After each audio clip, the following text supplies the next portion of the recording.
Yes, I know. It's gone by fast today. Ah, hello. I'm so excited. What's that? You've had a good weekend. I did. Worked a lot. This is technically my Friday, or yesterday was my Friday. I have today and tomorrow off. I'm so happy. That's perfect. Good. You've had a progressive and a profitable weekend, it feels like. It was. Yes, Yeah. 100%. Really needed it too, because I'm about to get a cat and I'm very excited. Yeah. Good. I'm glad you're getting a kitty cat. You need a kitty cat. That's that energy around you all the time. I'm so Good. happy. Have you already picked out this cat? Well, yes, he will be joining me on the 20th of December. So I took a little time off to bond with him. Good. But Love yeah. it. Good for you. Thank See, you. things are positive and everything's looking upward. I feel that. Good. I'm glad. I feel that you were kind of at a crossroads last time I chatted with you. I felt like you had some things that you were really just kind of needing affirmation on, it seemed like. Yeah, I do think that's true. I do think I picked, oddly enough, and it was a little bit in a personal life situation. And then it was a little bit more just like, oh, I just need to clear room for me, if that makes sense. Which you said that. But then, yeah, I feel much more settled with stuff. Good. You're much more in sync. There's a rhythm about your energy now. Interesting. It's much more in sync. You know, we all have, I guess the best way to explain that is we all have a melody. And sometimes when we have a little bit of chaos or turmoil or things we haven't dealt with, we end up having our melody a little bit fragmented. Ooh. So it's not so easy to hear it, or you can hear it, but it doesn't come together. Uh-huh. It's not cohesive. And so when you're more in balance, the melody that we all have, which is again energy, it's all energy, has more of almost like you could hear it as a song almost. Uh-huh. Which is a bunch of just kind of notes, but it comes together better. I know it is hard to explain, but you have a melody about you now. Thank you. Well, and it does really make sense. And I'm so glad, like, because I'm such a nerd about anything that just catches my interest. But I still am fascinated by it. I believe in it. So it's never, I was telling Carrie, it's something I'm such a nerd about, which is why I wanted to talk to you again. Cause I was like, last time I had a lot of emotional stuff I wanted to address. And I think this time I'm a little bit more just curious on your perspective about certain things. Good. Well, I want you to ask all the questions you need to ask. I'm excited about the directions that you're heading into and part of right now. So ask away. We'll begin our journey. Awesome. Okay. I was curious about, so from my understanding, from what I've come to believe, I guess, is that spirit guides kind of come in and out as are necessary, or as they perceive as necessary. And I was wondering, with that, I'm so sorry. My cat keeps switching toys to get my attention because he wants to play, and he has not bothered me this whole time. And now my attention's to you. I totally understand. One of my cats is on a chair right next to me. I totally understand. I love how he's like, maybe this toy will convince her. No, but so with that said, I was wondering, you, what does that look like for me? And I'm not even like, I know that it's not like, um, you'll have an identity or that you have this behind you or that behind you. But I was wondering, like, are my spirit guides just exhausted with me? Like, are they happy to be with me? How do they feel as far as us trying to co-create something hopefully positive? Does that Well, it does make sense. It makes a lot of sense. First and foremost, it's important to recognize that your guides will always be there to support a positive outcome. They are not there to do any harm. And I say that in the way I do because it's important for you to know that. I've run across several clients over the course of these years that will say, oh, my guide is so mean to me. It gets me up at 3 a.m. or 5 a.m. And so we start chatting and there's a big part of it where it's really not so much their guide is punishing them or their guide is doing this to them. that there is something more to the story. Mm-hmm. So if you ever feel that the guides that you are feeling are around you are not nice, or they make you uncomfortable, that's probably not your guides. That's probably either an emotion, a human emotion that we've worked into a thought form. Mm-hmm. Because we know when we have situations, sometimes we take the thoughts and we make them into thought forms. Well, So I've they never I've never felt that there was anything negative like that, but I've also never had a curiosity before. And so when I ask, or when I basically invite guidance, I don't ever feel anything necessarily. I'm just kind of having faith that they're hearing anything. Does that make good. sense? It makes a lot of sense. Good. First and foremost, your guides will always be around you. You have some that'll be near to you. So you'll have, think of it almost like, you've got friends, and some are close friends, others are just friends, and then there's another level and another layer. So guides are much the same. Mm-hmm. They're considered helpers in the spirit world. Oh. Some helpers you will have more of a bond with. They'll be the ones that will be your go-tos. They're your general ones. There are two main levels. There's other levels, of course, but the main level, you have a gatekeeper guide. Your gatekeeper guide is your go-to guide. The gatekeeper guide is kind of like the phone operator would be. Someone who gets the calls made, who gets the information to you, who gets you from point A to B. Interesting. Okay. Okay. So that's a gatekeeper guide. They're kind of like if you have a question about work or anything, that gatekeepers are the ones that will help you. Now, you don't have to go, hey, gatekeeper guide, I need your help. But we recognize that they're always going to be with you. They're not a temporary. They're not here for just a reason or a season. They're permanent. We have a protector guide. And just like all guides, if you're running down the road being chased, you don't have to call out to a protector guide to come save you. You just have to respond to your guides with help. I need help. Protector guides, though, are designated almost as your bouncers. Okay?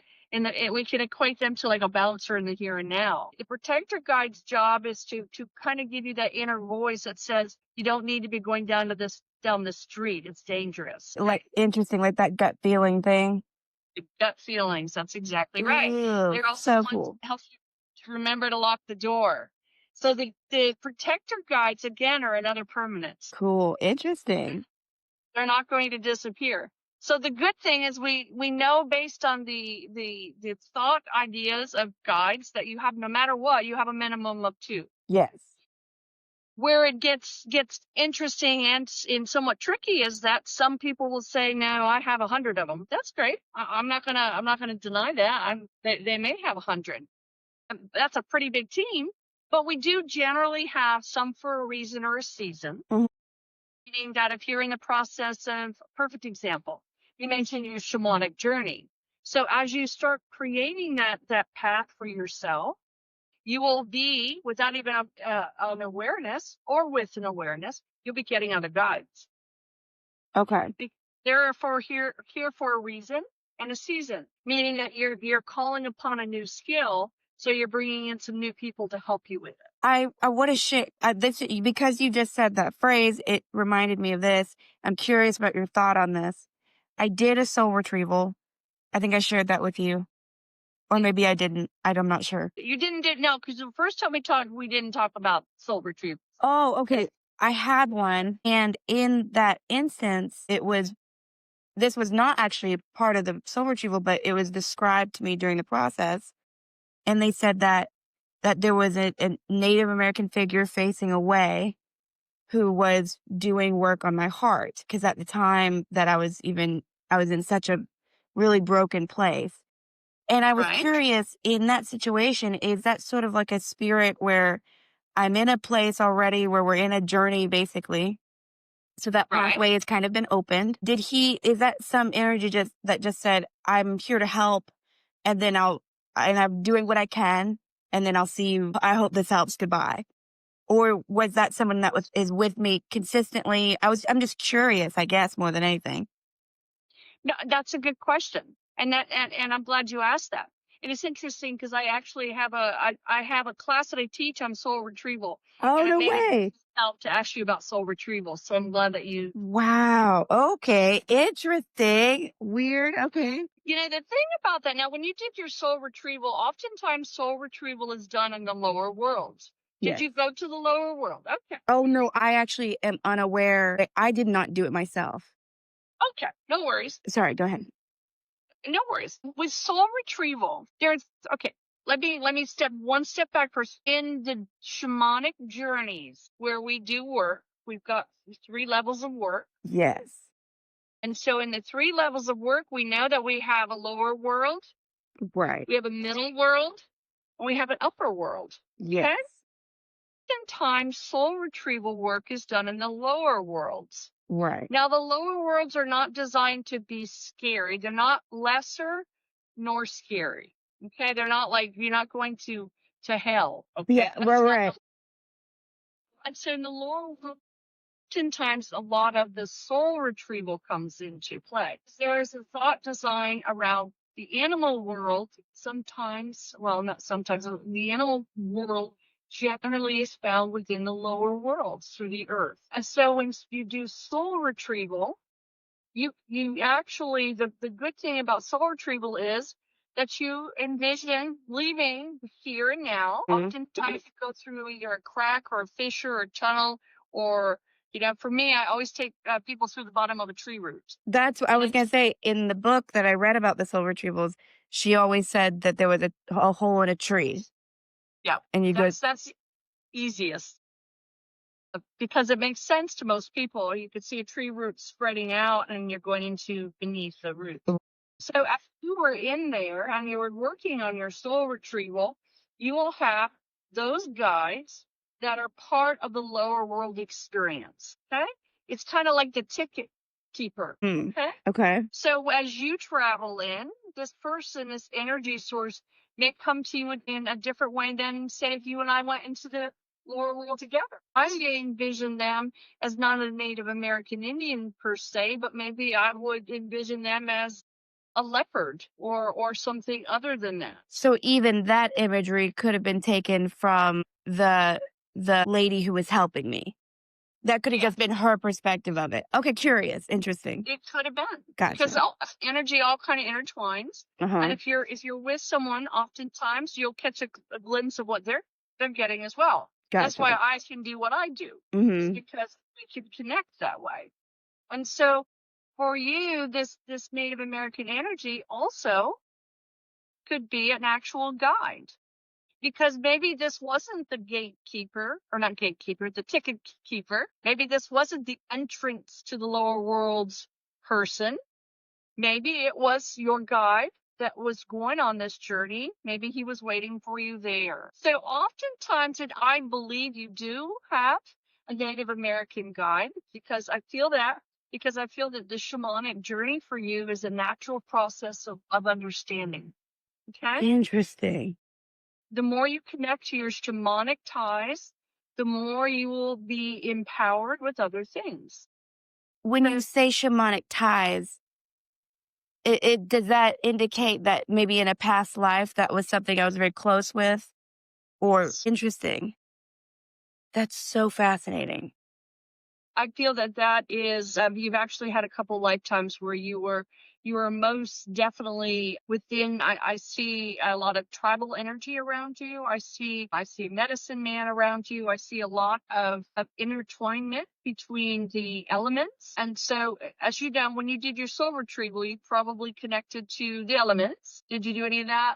Well, the thing is that the way that it was described to me was I kind of just laid there in my bed, right? And this was over a call. And then she was describing to me certain animals that she saw around me and describing what that meant. But I did not experience, in my opinion, anything other than right at the end, I kind of just had this extremely cathartic cry, which came out of nowhere. But other than that, that was the most energetic when my energy peaked. I just kind of cried and felt better after and all that. But I didn't see or intuitively feel much. I would like to at some point to do a meditative shamanic journey. I would love that. I would love that. And I'm not going to tell you right away. It's not going to be about, I'll tell you what I see, but I'm going to wait for you to see something. So Okay. in other words, I'll bring you into a deep state of meditation when we do that. We'll go to the lower worlds. We'll travel through that. We'll have something in mind before we go. I'm actually going to ask you to bring something back. And so what that will do is kind of bind you to an experience. Now, I don't mean bind you to a bad thing or Oh, good no, thing. no. And so what that will help you to do is to have more, just a deeper awareness. So when you do this, and you could do this on your own as well, but I'd like to at least show you how those meditations work. I really feel that there is much to be remembered from them because I feel that you've done this many, many times. Oh my gosh, that's so, I just got chills. I would love that. I am curious, like, and so Carrie, I sent her to you. She had the most amazing experience with you. She is one of the most spiritually active, unintentionally spiritually active people I've ever met. And I have a tendency to gravitate to, I have a tendency to make deep connections with people who have had either through traditional religion and then they had their own experience that they couldn't place. But I never have. And I've always been curious about that. But were she and I, have we like done this before together a couple of times? Oh, yes, absolutely. Interesting. That's why you looked for her in this lifetime. What's that? That's why you looked for her in this lifetime. And it's been in past lives. And also, I feel that there is a potential for, this is true for anyone. Anyone can do this. Where go to the lower worlds and start connecting to almost like networking, where you start visioning and seeing people, and then you ask your guides to bring them to you in the physical realm. Wow. And then you start meeting people like Carrie who are very like-minded because they've had the same energy experiences. They've either had they put it as, oh my gosh, I was at this beautiful place and there was a running stream and there was a leopard or whatever big cat or whatever animal in particular near me, and I saw this person and I felt that she was calling me. Well, yes, she was. She wanted to meet you in the physical world. So we can do that. We certainly can do that. Let me ask you a question. Of course. When you did your soul retrieval, did you go with let me backtrack. If you go for soul retrieval, sometimes we do that to either leave something in the underworld, or we go and find or make peace with what we put there. It tends to be soul fragments. Yes. So the reason I even knew what it was, I still have no idea how I found this book. Or I read an article, then found a book, and then read the entire book. And it was about how when you go through traumatic things, you can potentially leave pieces there. So the whole goal for me and with the wonderful lady who helped me was I wanted to bring back parts of myself if I'd lost them, because I have been through things that would indicate perhaps I had. And so she did come back with 3 specific age-oriented pieces without much detail about where they were. Not that that was in any way a necessary thing, but she described like a street that I'd run away on that I remember fairly specifically, and I'd run away because I was upset. And so those were the things that were brought back to me.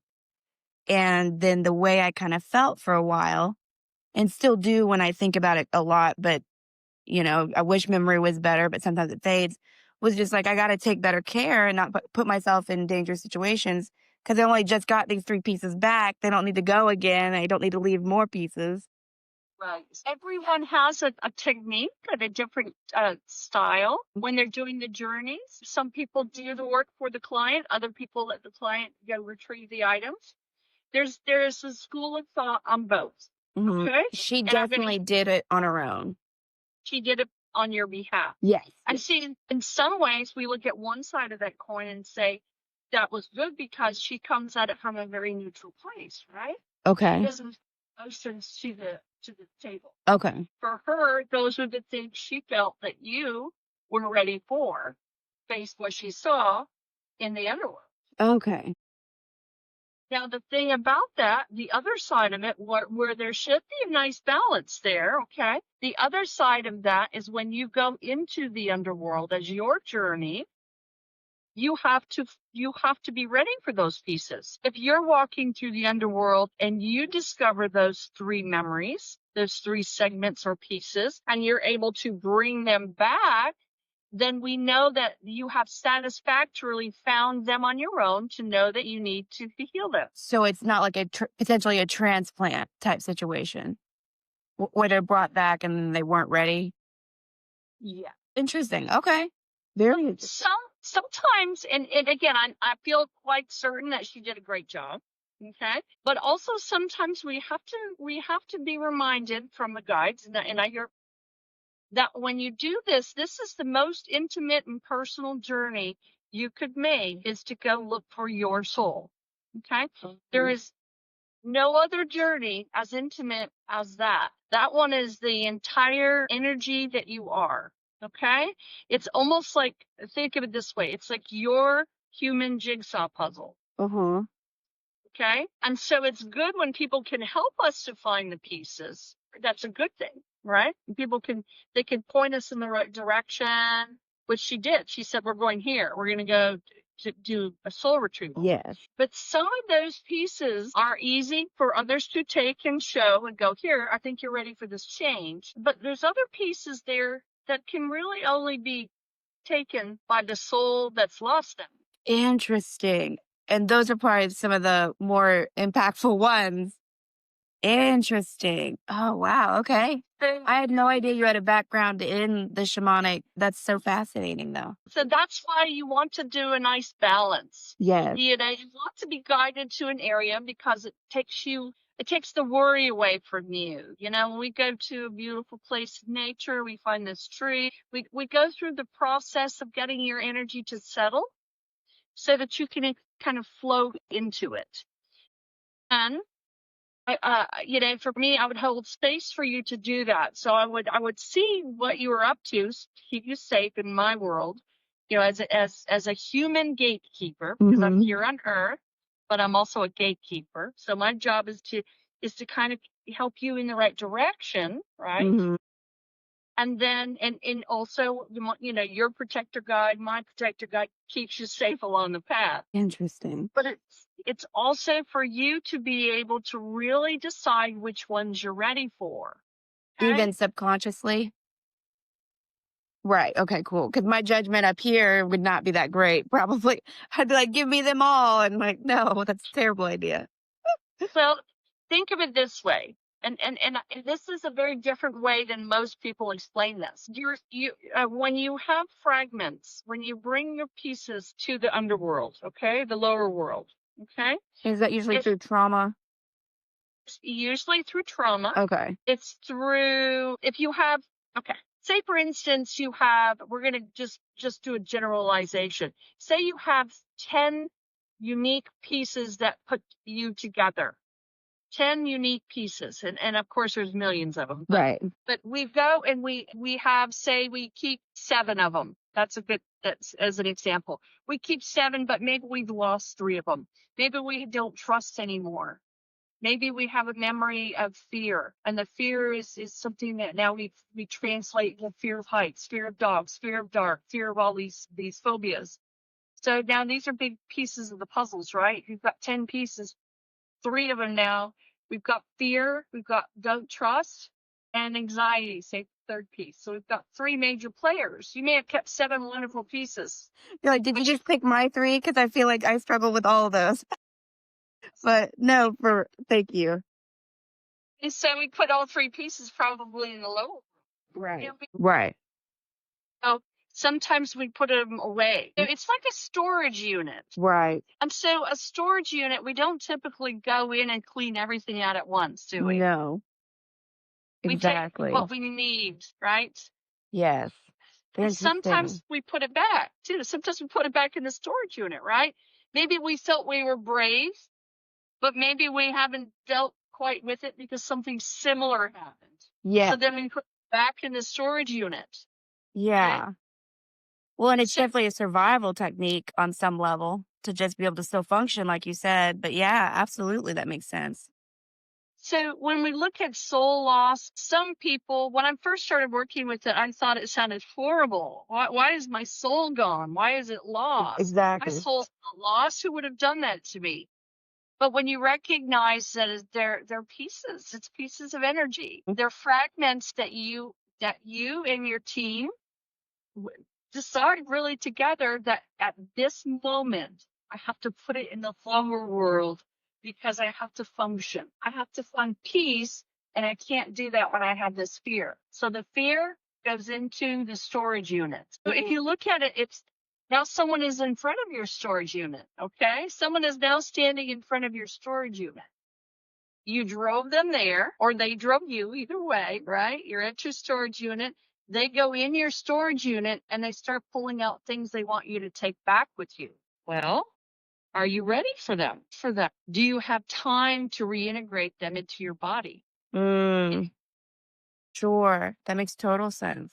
That's why we want to have a nice balance of who gets the stuff on your behalf. 100%. That makes total sense. Interesting. Oh man, I'm so excited to talk with you. That's so interesting. Well, and when you say that you felt like I've done this before, what do you mean like that just it do you think it's in some of my contracts this life to remember all this? Or do you think that cuz I've never felt like even though my interest is there, I've tried a couple times to not very hard, I will actively admit, but just like do I want to look into that and I haven't felt that the answer was just like, "Oh, absolutely." Right. Because, and this is my belief on this for you, is because you weren't looking at the shamanic journey as a whole package. You were Oh. looking at it as only work. Yeah, that makes total sense. Okay. Like I've got to learn how to meditate so that I've got to learn so that I can learn how to do this. Yes. That's super true. And so the three different layers are designed, the three different journeys are designed for what you need at the moment. And I could tell you, I go to the lower worlds in my meditations and I don't bring back anything. I enjoy the view. I go down there and I know that there's some sorrow that's kind of, I've kind of placed it elsewhere, but I look at it and I think, it's kind of like if you can envision there's that lamp that doesn't go in your decor anymore, but you don't want to get rid of it. Was that yeah. That's a memory that maybe we have memories, good and bad, that we hold on to. We don't want them to always bother us, but that we've been challenged by them and we feel we've worked them out, but we don't want to forget it for good. Does that make sense? We've learned Totally. something from it that we don't want to forget it for good, but we don't want to put it back in our energy either. Okay. So Absolutely. so we can leave it there knowing that it's not really a loss because we've taken the restoration from it, but the idea doesn't have to be brought with it. Gotcha. So it's kind of sometimes walking down memory lane to Uh-huh. go there. When this is going to sound bizarre because most people don't really understand it this way, but when you have healed trauma, when you have healed the trauma, you do not look at the trauma anymore the same way. So go down memory lane. It's not like you're going to go bring popcorn, enjoy the best movie in town. What will feel is how much your life has. You will see and feel some of the things that will be left there will be almost like like old toys in your toys, meaning Right. things that old clothes, experiences, and they're still there. You don't need to retrieve them. The way like what you just said, for me historically, because music it plays is like my pacifier, it's my enjoyment, it's everything to me. And it's interesting whenever you come across a song that you ruined yourself over 1,000 times and then you hear it again and you're thinking that like this happened a couple weeks ago that I was like, that's a really good song because the pain was no longer there. So then you just kind of enjoyed it as a song. And I'd never noticed, oh, that's just a good song. It was Yeah. so sorrowful at the time. And I went through a period of my life where I kept butting my head up against a wall. So I kept repeating this cycle of sorrow. So there were years where there was a certain type of music that was hard. And I feel like only in the last year or 2 years, I've been like, oh, that's a great song. Oh, that's a great song. If that makes sense. Does make a lot of sense. It makes a lot of sense. We all can work through trauma. It's not, it's our birth, it's our birthright to be whole. It's not a requirement. It's not that we come to this earth to struggle and to have things that are impossible to work through. We're not designed. Our spirit and our energy are not designed to be crippled. Okay? Human experiences can be crippled. But when you do your work through this, to this and through this is the way I put it, you see that you can always remain whole through the journey of healing. Okay. And you have done a lot of healing within. Thank As you you. said, the song Yeah. now is just a beautiful song. Yes, right. Yeah. And before it was the song that you associated and connected to trauma. Earlier, I mean last time we talked. So you had basically kind of said it's currently are not a great idea. You still have some loose ends. Well, and I knew exactly what you're talking about when you said that. I'm curious, you know, I feel like I'm on the back end of this being a challenging disconnect, but I was wondering why with this person named Chris who I've been just dancing around, was this just lifetime and then this will move on? I feel that you both have some healing going on, and some of the healings are similar. So it feels to me that it's safe now for the two of you to kind of dance around each other. But I don't see it being a connection of spirit, meaning I don't feel that this is going to continue. Does that make sense? Too, I wondered, I guess I wondered why it was so hard for the time period that it was, because I'm really excited about the future. I'm really looking forward to things in the future that aren't not part of this. I just wonder, when that came in my life at a time where then I do feel like there was some crippling aspects of that. And yes, now I'm on the other side of it, in my opinion. And I don't think I could ever be crippled to that degree by that person. But it's just I'm curious, had we done this before? Or was there just a karma we had to fulfill with each other? And if so, what did that look like? Because I just don't believe that something could have been that long and that traumatic and it not be part of my contracts of the soul. Right. And I agree with that. Now, sometimes the contracts of the soul is not necessarily designated with the person. Okay. Okay. Just situation. The situations. So perhaps, even though Chris, I feel is someone that you have seen in past lives, I feel that this has been an ongoing battle in many ways. What we do sometimes, we take a situation. Let's go into fear. We take a situation of fear and we have to manifest it more than just the term fear. So what does it look like? Is it abandonment? Oh. Is it an argument that strikes fear? What is it that creates the fear? And then you find someone who can with you. Interesting. Yes. Even though you may never have known them in a past life. Exactly. So interesting. That's so interesting. Think of it from this perspective too. This is a really easy way of looking at it. Say, for instance, you like to play basketball. You consciously are probably going to find others that want to play basketball, especially if you want to go play a basketball game, right? Okay. Well, consciously, you're not going to look for someone to be fearful with, but subconsciously, you find that's exactly what you're doing. You're looking for someone to dance with. I had this. This is just a quick side note, but to your point, I had this bout of promiscuity that I always judged myself for, didn't like about myself, but I kept doing it. And then there was another man that we were both so disconnected, but then we would be intimate. And I realized I was like, I'm not the only one doing this. There's no way he would put up with me disconnecting for a week if he weren't the same way I am. And then I cut off the connection because I was like, now it felt like addicts enabling each other. Right. And so I was at least able to see that's that same, even though it's a different person, same emotional unavailability. Probably shouldn't keep doing this. Otherwise, we're just addicts doing it together. And I thought that was cool to be able to finally see that a little bit. But you did. That's exactly right. Well put. But You were looking for someone to fulfill the need to continue. yes. And I think Yeah. like anywho, interesting point about the maybe not even the person, but you're seeking the situation. That's to me profound, but It's a situation. it makes It sense. is. And again, we come from one lifetime to in the next. We have, it's not that 100% of our memory's been completely erased. Yeah, We come with right. snippets. We come with little bits of segments and a little bit of information from the past. And so that's what makes us so uniquely different. 5 children in a family can have Yes. 5 different personalities.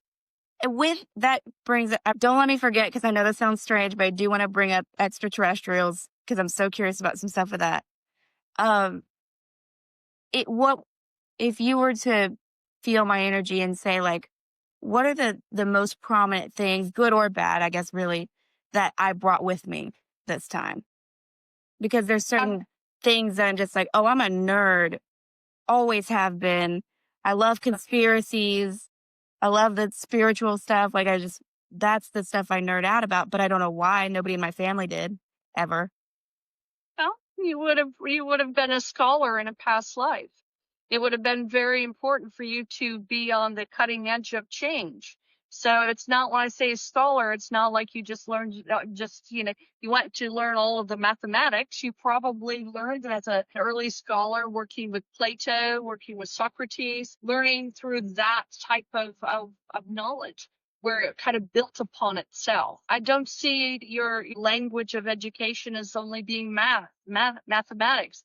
It feels like it was about just everything in general. Okay, a lot of I see a lot of profit energy around you, which tells me that's the kind of like the key to living is what a prophet's designed to do, to give you inspiration, ideology, to show you many different ways and methods.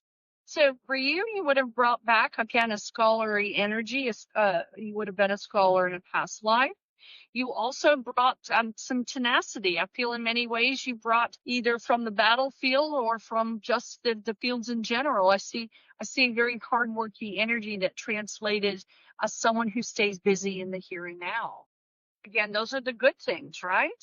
But I also feel like any side of the coin, we flip it over and we see the other side character. I have that too. Absolutely. And so there was a part of you that when you first started creation through teenagehood to getting into your 20s and moving down your timeline, there was a bit of you that felt that the consequences didn't belong to you. Yes, 100%. And Absolutely. And so that's also coming from another way of past lives. It came probably when you had more of positions of power, more of a ruling Oh my class. God. So I used to lie. My house of cards only fell down 2 years ago. And then all of the work I had to do. But man, that's so true. I mean, interesting. Oh, that gives me goosebumps because I'm like, yeah, I totally never would have worded it that way. But I would just do things and not seem to think, yeah, Right? so It was, interesting. and so you have all of these characteristics. Uh, Just like when you move from this timeline to another lifetime, as this will eventually someday become your past life. mm-hmm. Even now, you can be looking at what you're putting in your time capsule. What skills am I putting in my time capsule that I'd like to see again in another lifetime? Oh, yeah. Okay?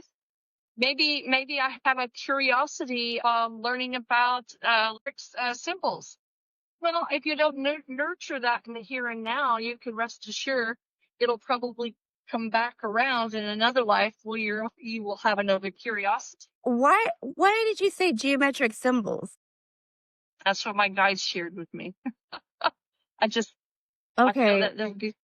Mhm. So this goes to the ET stuff almost immediately. So the allegations go that there are geometric symbols. Obviously, there's like sacred numbers and sacred shapes. But then I read something that was channeled by somebody who have never met and don't know the veracity of, but it seemed like it could be true of like the crop circles and how just the imagery of those shapes unlocks information within your DNA. Right. Found that fascinating. I believe that would be true. Mm. But I was curious, I'm reading a book right now. It's right on my tab, but I can't remember her name. But anyways, it's about the 3 waves of volunteers. I'm only about a third through it. And I was curious, have I ever come in contact with extraterrestrials, or do I have any guides that are with me that are not from Earth because I've been fascinated since I was like 14 and dove hard into it. And I have my own set of beliefs, and I believe that they're out there, and I believe that we're being guided on some level. I'm wondering what you think. Is this resonating at all? It is resonating. Let me shut my door. Let me shut my door real quick. Okay. Let's see this. But then I have my there you go. That way I can't hear that my cat boy begging to go outside for a little bit. Okay, to answer your question, first and foremost, don't be afraid of extraterrestrial energy because we mustn't only be the ones here, okay? That doesn't make rational sense. The superior force only by themselves, they are the uniqueness of the world, the galaxy. I feel that for you to have connection to the extraterrestrial energies, other galaxies, dimensions, makes a lot of sense. Has anyone ever talked to you about starseed energy? I've read a lot about it. Now, oftentimes people want to go and put themselves in, I call it, put them in these nice little convenient slots of, well, I'm draconian, Yes. red, I'm a, Pleiadian, Syrian, all that. and do I feel that you fit in one of those? You probably do, but for our purpose, I know in many ways that I'm led to tell you, don't feel that you've got to find precisely which one you have been and which one you are a part of and which one that you resonate to right now. Because again, sometimes by doing that, we limit our abilities to see the bigger picture. The bottom line is, yes, you've definitely you've been an alien, is what I feel. Yeah, I was going to ask that exact question, but it didn't. Yes, I have a tendency, and this is probably, like you said, the other side of the coin. I have a tendency to want to make myself special. And then I have this other humbling thing to say, like, you're crazy. There's no way you're not actually special. And I think those are constantly kind of dancing to keep me level. But when I was reading about all of that and like the 3 waves of spirit, like, and that there are reasons we selected to live at this particular turning of events spiritually here, felt like that resonated a lot. And then I thought, are you just trying to like make yourself feel cool? You know what I mean? Well, let's see. Let me answer that. I'm asking my guides to give it in a way that makes most sense. What would happen if what would happen if you made the decision to allow yourself to be special? Would that be a bad thing?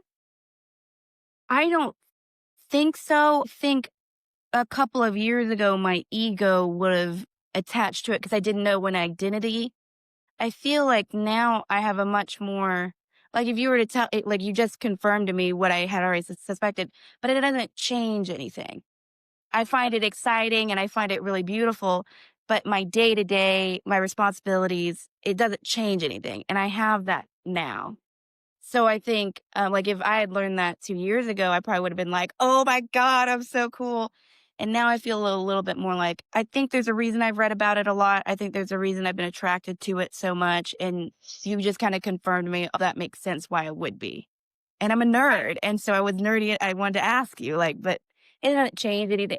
And I do think that to be special, I think because of the way I was raised and kind of like you said, the saran wrap thing, I definitely resist the idea of it because then I think I'm being cocky. Right. But at the same time, I do know I think differently than most people. I agree with that. I do. I do agree with what you just said. You do think differently. And for a while you use that to your advantage. 100%. Manipulate. To manipulate, yes. I was gonna say for trickery, which is manipulation. Yeah. I was good at it. You were. And so that made, I get it. I totally understand. I know that feeling. I used to be once upon a time. That's affirming. Thank you. I'm trying to not be that way. I actively try to be straight, but. Well, and sometimes we have to go through the experiences in order to know which ones we really want and don't want to be. again, the outcomes. We look at the outcomes, and it's kind of like what we put in the warehouse, right? The storage unit. And I don't want to have the ego. I don't want to make this into something where I feel superior. There's a difference between feeling superior and feeling special. Feeling special is a part of being loved. Feeling special is a part of self-love. It's about knowing that I am unique. For me, I am unique. You are unique. We are unique to, our souls. And so because of that, we are special. Being superior is exactly what we are taught it to be. Being superior is the best. We don't want to be the best. We want to be the best for us. Yeah, our best, whatever that looks like. So interesting. It's about timing. Yes, you are in alignment with the next level of basically things to expect. These are expectations coming towards you. These are things that you can now handle better. To know you have this, that this is a gift that you possess. To know that this is an experience that you can possess. You have these many, many things. And trauma is trauma. It doesn't mean one person's trauma is better than another person's trauma. Trauma does things to us. The only thing that's different is the way that we work through them and through the issues. It's okay to be special. Huh? Don't ever lose sight of that. It doesn't mean that you're more so than the next person. For you, you are very special. And that is a nice, healthy place to build onto. Thank you so much for clarifying that. It's so interesting because that's something I've just been curious about. Oh, so cool. Find that the more you learn and the more you understand, you will see that it isn't so much about the yeses and the nos or how does it feel. You will almost just feel the way you're supposed to about things. And that's a weird way of saying it, but it's almost like when you continue to grow, you will find that there's a place where it is just that nice level of upper energy. And so it's not about ego. It's not about anything. You're happy just being there, and you want to bask in all the energies that you have allowed yourself to be a part of. Okay? And it won't matter if you're an alien or Junbo. Right, It will only matter that your experience is heightened because you have accepted and allowed the awareness. You can do that. You have that within you. Was anybody in not my biological, I'm sorry, my adopted family, were they sharing any of these qualities with me as far as like what we're talking about now? The adoptive family, what feels to me that, and forgive me how this sounds, I really feel that you had a good relationship with your dad.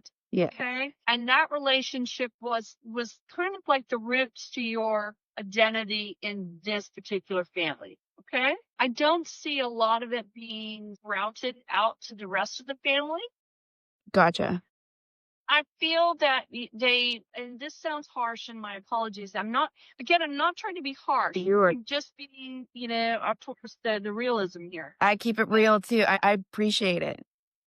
The other members of it were kind of going through the experience.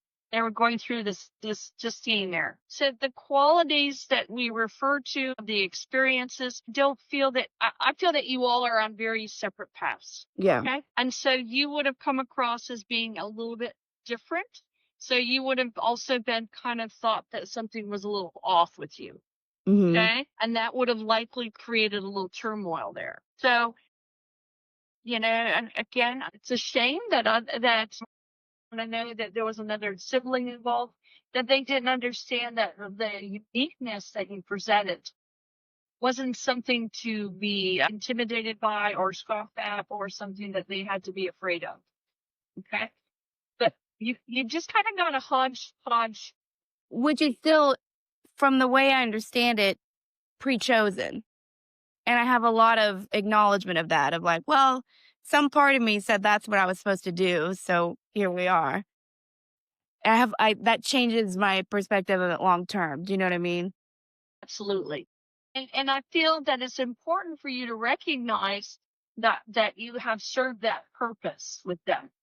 Because if you continue, for mom example, if you continue to hold a deep set resentment towards mom, then what you're doing is you're kind of linking her permanently to you.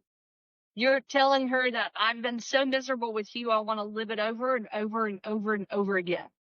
Yeah. Oh, interesting. No. The goal is to release them to their own accord.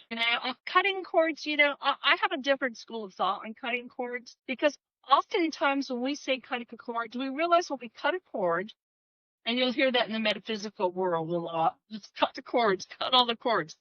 Well, if you're not ready for the cords, then what you've done is you've just cut away at something you haven't healed. Interesting. Okay. People that say, well, I'll cut all your cords, you don't have any. Well, I've always told people that I worked with, I do not give you permission to cut my cords. And some people think they can do that just because they're being kind, like a great act. We just did a session, I went in and cut all your cords. No. Don't cut anyone's cords unless they have acknowledgement of it, because you may still not be done with mom. There may be a little bit of it where you're still trying to figure the rest of it out. So cutting the cord isn't going to make her go away. It's just going to make her come back again, because you're not done your work. Yeah. Okay. And so we have to finish the task, and I believe you're making progress with mom. I believe that very much so. I feel that there's something. It's just mom is your adopted mom just feels to me that she's got something going on within her that just doesn't mesh with you. Mm-hmm. And it's just the way it is. It's no. I know it's easy for me to say, but no harm done. But in the realism, there was no harm done, because you have come around and you've taken care of what it is that you needed and didn't get. You've either made it into something you have now, or you have redesigned it to accommodate an adult version of you. Fair. Right. So that point, mom won't come back. You won't be living your life with another round of Groundhog Days, I call it, which is, oh, you're back again. Yes. Oh, Man. so that's important. And fascinating. Well, and it is, but I'm curious. Did you know? No. I wrote a book, and it's an autobiography of my life and upbringing. Okay. Okay. If you ever get bored, you can read half of the book online. Uh-huh. The name of it is called Altered Grace. Okay. And it's by ATAX. Should have a picture of a wolf. This is. And the reason I bring it up is that we, again, not to go, oh, look, I made it through, but to show you that tragedy, we do sign up. I signed up for that experience. I don't know why. I don't need to know why. I did it because I lived through it, and I made it, through this experience. I signed up for it. But I know that I don't want to sign up for it again. I can't leave it kicking and screaming. I have to make peace with it. Or it will. Theoretically. The only time we keep cords, if someone is cutting cords, it means we're not done with it. Because once we have handled the situation, the cord becomes removed. It's kind of like it falls off. You don't need that attachment anymore. And so, like anything in life, there's a process of change. I also believe those that go through trauma have almost like when we sign up to do tasks that are difficult, I believe in many ways we have an opportunity to seek a better reward. And to seek a better reward is usually found in heightened intuition, heightened experience, heightened journeys, where we can go to the lower worlds. And we can feel it if we are so much there that we can reach out and drink the water coming from the stream. And so these are things, are we special? Yes, we all are. It's okay to be special. It shows as you continue to grow that you have self-love. And that is really kind of like the starter kit for the recipe of you. Interesting. So keep moving forward, doing this path, because it's meant for you. The And when you journey, say that, do you mean the shamanic journey?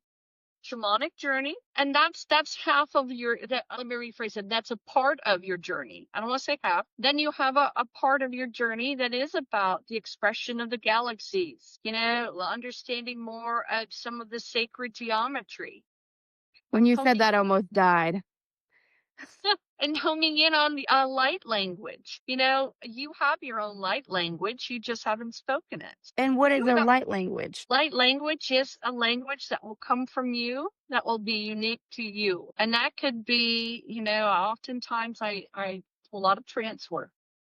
So I teach trance and how to transcommunicate. And so during my transcommunication, there are times when I'll go into a deep enough trance and I will speak a language that's not familiar. Gotcha. And periodically, not very often, but occasionally, one of the students in the class will start answering me back in the same language.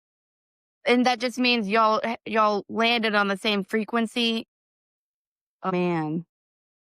And so we connected to that area of matter and thought, Oh, right? yeah. Where we were the Wow. same. And so when you see that we develop light language. We have our own light language. And that's another thing with light language. It's wonderful to hear someone else's. It's great. But we also need to understand that we are very well capable of creating our very own. So if you go to someone who specifically teaches light language, remember that light language can be a language of thought. Doesn't have to always be spoken. It can be pictures, or we can hear us in our head. But oftentimes there is a spoken light language as well.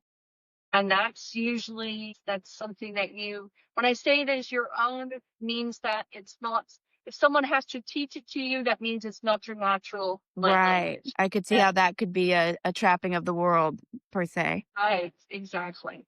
Exactly. And so you've got so many wonderful places to take your journey. What did you mean when you said exploring galaxies and sacred geometry? Do you just mean like on a scholastic level? Yes and no. For one of your journeys, I mean, we know that in the upper worlds, we can travel, we envision ourselves going up either through a ladder, an elevator, a staircase, whatever it is that we need to go. Perhaps maybe we just simply float on up. We recognize that the upper world can go to the clouds and it can certainly go to the stars. Gotcha. And so oftentimes with the extraterrestrial energies, it's found most comfort to be in that area. Because we're so dense here. And Interesting. so you have many journeys you can make, but really please allow you to make them. Hmm. That's going to be essential. Gotcha. I would at some point, I would like to do, we could set this up like a Zoom meditation. I would love to do one in person if you're up for it, in my office. Whatever Absolutely. right? Can I share, though? I don't know much about meditation.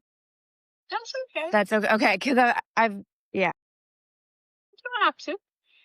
Meditation there's no rule book.